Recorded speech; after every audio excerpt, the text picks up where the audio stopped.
Someone asked you for a favor today. You didn't want to do it. You knew the moment they asked that you didn't have the time, the energy, or honestly, the desire. And you said yes anyway. Not because you're weak, not because you didn't know what you actually wanted, but because the alternative, that half second where you'd have to watch their face change, felt unbearable. So you smiled. You said, "Of course." And somewhere on the inside, something very small and very tired said, "Again." If that's you, you are not a pushover. You are not someone without a backbone. You are someone whose nervous system has spent years learning that keeping the peace is the safest thing in the room. And once you understand why, the yes starts to feel a little less automatic. Let's start with where it comes from, because people who can't say no almost never developed that pattern by accident.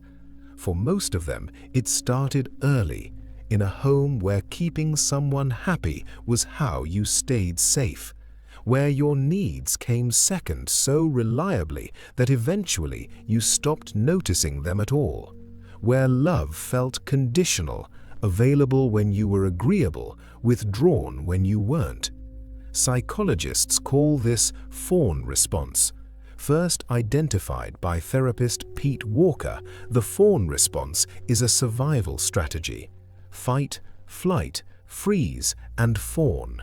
When conflict felt dangerous, your nervous system found a fourth option: become so agreeable, so useful, so easy to be around that no one would ever have a reason to turn on you. It worked. That's the part people don't talk about. It genuinely worked. The people-pleasing kept you safe when you needed to be safe. The problem is that your nervous system never got the memo that you're not in that room anymore, so it keeps running the same program. Meeting a new person. Fawn. Someone seems slightly disappointed. Fawn. Any hint of conflict or disapproval anywhere nearby. Fawn. The yes comes out before you've even had a chance to check in with yourself. But here's where it gets more specific. Because not all people who can't say no come from difficult childhoods. Some of them simply have nervous systems that are exquisitely sensitive to other people's emotional states. They feel the weight of someone else's disappointment almost physically. The slight drop in someone's face when they don't get what they wanted. The barely perceptible shift in the room's energy. Most people walk past these signals entirely. You don't. You absorb them. And your yes is often less about what you want and more about making that signal stop. Psychologists have a term for this: emotional contagion. The tendency to unconsciously catch and mirror the emotions of the people around you. In highly empathic people, someone else's discomfort doesn't just register as information, it registers as something to fix, and the fastest fix is agreement. Now here's what chronic yes-saying actually costs, and the cost is not what most people think. It's not just exhaustion, though that's real. It's not just resentment, though that builds quietly and devastatingly. The deeper cost is this: every time you say yes when you mean no, you send yourself a message that your needs are less important than their comfort, that your time is more available than their inconvenience, that what you want matters less than what they might feel if you said otherwise. Say that often enough, in small enough increments, and you stop being able to hear what you actually want at all. You lose the signal, not because it's gone, but because you've spent so long overriding it that it's learned to go quiet. There's also something worth naming about the relationship between people-pleasing and anger. Because most chronic yes-sayers are not peaceful people on the inside. They're sitting on an enormous amount of unexpressed frustration.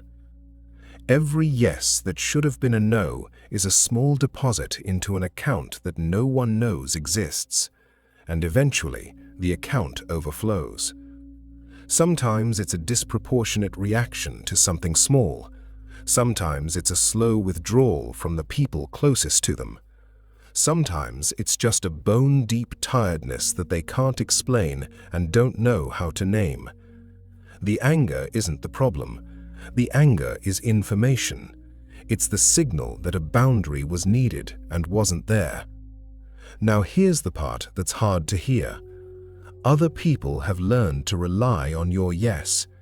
They've built their expectations around your availability. And when you start saying no, even gently, even reasonably, it will feel to some of them like a betrayal. Not because you've done something wrong, but because they built something on ground that was never yours to give. That's not your fault, but it is something you'll have to navigate. Here's what actually helps.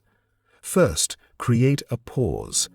The yes reflex moves faster than your conscious mind. So before you answer, buy yourself time. Let me check and get back to you. I need to think about that. These aren't excuses. They are the gap between stimulus and response that you were never given as a child. You're building it now. Second, practice the small no first. Not the hard conversation. Not the person who needs the most boundary setting. Start where the stakes are lowest. The extra task you don't have time for. The invitation you don't want to accept.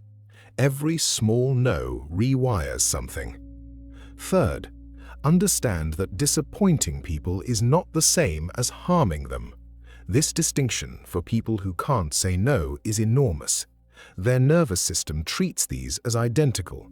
They are not. Someone being disappointed is something they will survive. Someone being harmed is different. Your job is not to prevent all disappointment. Your job is not to be the reason everyone feels okay all the time. You are not a regulation device for other people's emotions. You are a person, with limits, with needs, with things you actually want.